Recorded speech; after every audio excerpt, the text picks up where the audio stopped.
విద్యా సంవత్సరం ప్రారంభానికి ముందే ఆర్టీఏ అధికారులు స్కూల్ బస్సుల ఫిట్నెస్ పై ఫోకస్ పెట్టారు. ఫిట్నెస్ పరీక్షల కోసం ఆర్టీఏ ఆఫీస్కు తీసుకొచ్చిన బస్సులకు ఫిట్నెస్ నిర్వహిస్తున్నారు. ఓవైపు తనిఖీలు చేస్తూనే మరోవైపు కాలం చెల్లిన ఫిట్నెస్ లేని బస్సులపై స్పెషల్ రైడ్స్ నిర్వహించేందుకు రెడీ అవుతున్నారు ఆర్టీఏ అధికారులు.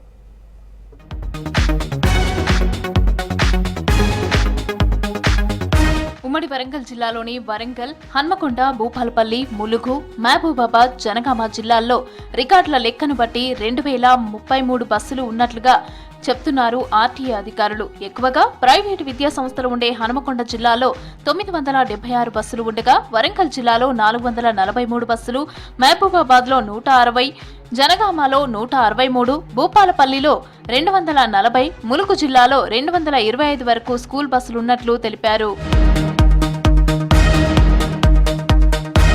20% వరకు ఫిట్నెస్ లేని బస్సులే ఉన్నాయని చెప్తున్నారు ఆర్టీఏ అధికారులు. ఉమ్మడి జిల్లా వ్యాప్తంగా 15 ఏళ్లకు పైబడిన వాటితో పాటు ఫిట్నెస్ లేని వెహికల్స్ అన్ని కలిపి 400కు పైగానే ఉన్న కొంతమంది ప్రైవేట్ స్కూళ్ల నిర్వాహకులు ఆర్టీఏ ఆఫీసర్లను మేనేజ్ చేస్తూ వాటినే నడిపిస్తున్నారనే ఆరోపణలున్నాయి. స్కూల్ బస్సుల ఫిట్నెస్ టెస్టులు నిర్వహిస్తున్న ఆర్టీఏ అధికారులు నామమాత్రపుగా తనిఖీలు చేసి చేతులు దులుపుకుంటున్నారని ఆరోపిస్తున్నారు విద్యార్థుల తల్లిదండ్రులు. ఫిట్నెస్ పరీక్షలు నిర్వహించే అధికారులు ఆ బస్సు టైర్ల కండిషన్ నుంచి పిల్లలు ఎక్కే మెట్లు, సీట్లు, కిటికీలకు గ్రిల్స్, ఫస్ట్ ఎయిడ్ కిట్లు, ఫైర్ కిట్లు, ఎమర్జెన్సీ ఎగ్జిట్ విండో ఉన్నాయో లేదో తప్పనిసరిగా చెక్ చేయాలని అంటున్నారు. స్కూల్ బస్సులు నడిపే డ్రైవర్లు అనుభవం కలిగిన వారిని నియమించాలంటున్నారు. బస్సులో ఇష్టానుసారంగా అంటే సీట్ల పరిమితికి మించి విద్యార్థులను ఎక్కిస్తున్నారు. అంటే దీని పట్ల ఆర్టీఏ అధికారులు ఎక్కడ కూడా పర్యవేక్షించినటువంటి దాఖలాలు మేము ఒకటే విజ్ఞప్తి చేస్తున్నాం. జిల్లాలో ఉన్నటువంటి ఆర్టీఏ అధికారులు నిత్యం పర్యవేక్షణ చేయాలి, తనిఖీలు నిర్వహించాలి. ప్రమాదాలు జరగకుండా జాగ్రత్తలు చేపడితేనే విద్యార్థుల యొక్క ప్రాణాలు రక్షించబడతాయని చెప్పి మేము కోరుతున్నాం.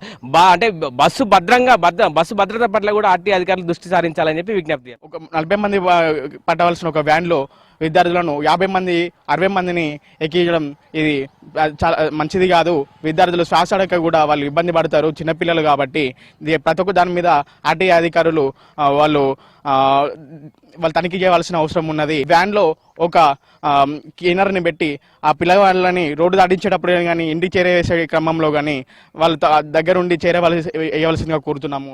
ఆ ఫిట్నెస్ లేని బస్సులు ఏవైతే ఉన్నాయో వాటి మీద చర్యలు తీసుకోవాలి. అదేవిధంగా ఆ బస్సులో చుట్టూరంగా ఏదైతే ఉందో విద్యార్థులకు రక్షణ ఉండే విధంగా బయటకు తొంగి చూడకుండా ఆ రక్షణకు ఒక జాలి లాంటిది ఏర్పాటు చేయాలి.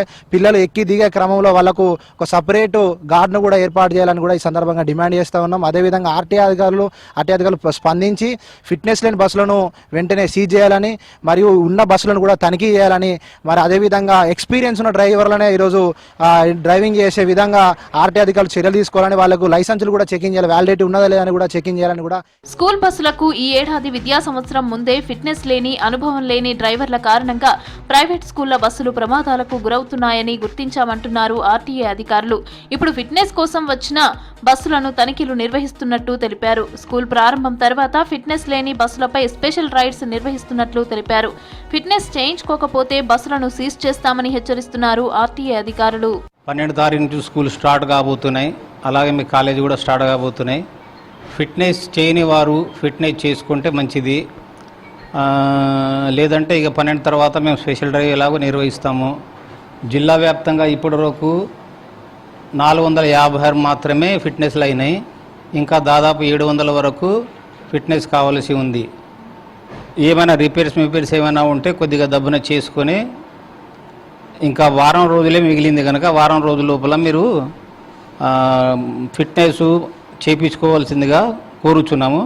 అలాగే 60 సంవత్సరాల లోపు ఉన్న డ్రైవర్లని పెట్టేసేసి వాళ్ళ మెడికల్స్ వగైరా అన్ని చూసుకోండి అని చెప్పేసి కోరుతున్నాం. ఇప్పటికైనా ఆర్టీఏ అధికారులు పూర్తి స్థాయిలో స్కూల్ బస్సులపై దృష్టి సారించాలని అంటున్నారు విద్యార్థుల తల్లిదండ్రులు. ఫిట్నెస్ లేని బస్సులపై కఠినంగా వ్యవహరించాలని అంటున్నారు. బస్సులు ప్రమాదాలకు అరికట్టేందుకు చర్యలు చేపట్టాలని విద్యార్థి సంఘాల నేతలు, పిల్లలు, తల్లిదండ్రులు కోరుతున్నారు.